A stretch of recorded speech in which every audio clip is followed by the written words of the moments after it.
I give myself one. Come on, Lord. I mean, I used to wonder, God, what is it that you see in me? I didn't understand. I didn't understand. I knew I wanted God to be pleased with me, but I didn't understand why he wanted to use me. But I no longer ask because I get it now. I get it now, and I'm honored. He never asked me to be perfect, only to be willing. And that's where my heart is. God, I'm willing to do anything for you. God, I'm willing to go anywhere for you. God, I'm willing to do whatever it takes for you to get the glory. This life is not about me. I understand now that everything that I went through, I understand now that every mistake that I made, I learned it and I applied it to my life so that now God can get every ounce of glory from my life. I get it now. My focus is not on the how. My focus is not on the why. My focus is on the who. Yes, Lord. Jesus. Come on. Yes, Jesus. Stop being fixated on trying to be perfect and say the right things and do the right things. All you have to do is be willing and the rest will take care of itself. So why else don't we? Why else don't we stand up? Number 2.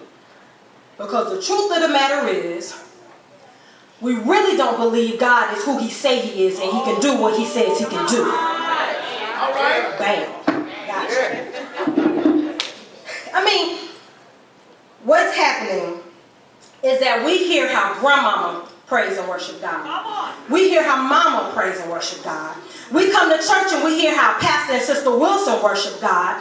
And what we do is we take their experience with God and apply it to our lives. Yes. So therefore, when we end up in circumstances or situations, we choose to go to God based on what they said.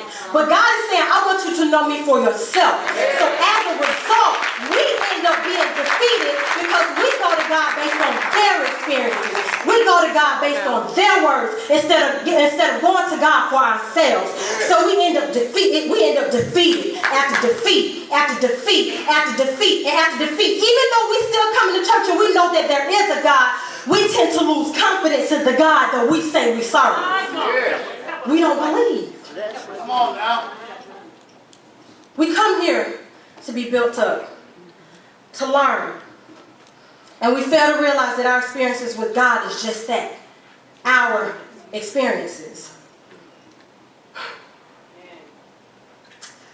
All because we don't get to know who God is. In the fullness of his joy and in the fellowship of his sufferings, we refuse to have our own experiences with God. So who's to blame?